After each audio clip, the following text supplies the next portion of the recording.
here we have question number 7, which reads, given that g of x is 2x plus 8, f of x plus 2, and p of x 7 minus x, find g of p of f of x.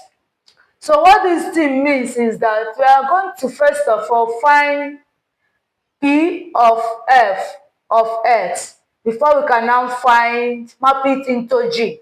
This is mapping, and the function we are going to use is this, and this is our x. So anywhere we see x here, we are replacing it with this value of x here. So we are going to have 7, that is our p of f of x is going to be 7 minus x plus 2. So we're going to have 7 minus x. This minus will affect this plus. It will be minus 2. So we're going to have 5 minus x. So we have gotten our x here. We have gotten our p of f. So let's now map it into g. We are going to have finding our g of p of f.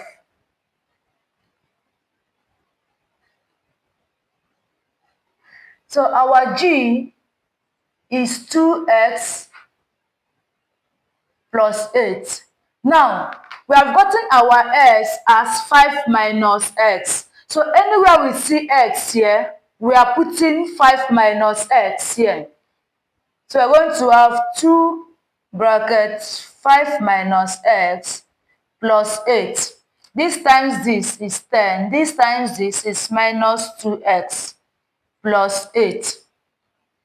So we are going to have this plus this, 18 minus 2x. So this is the final answer for this. Do you have it? So option C is the right answer. Okay.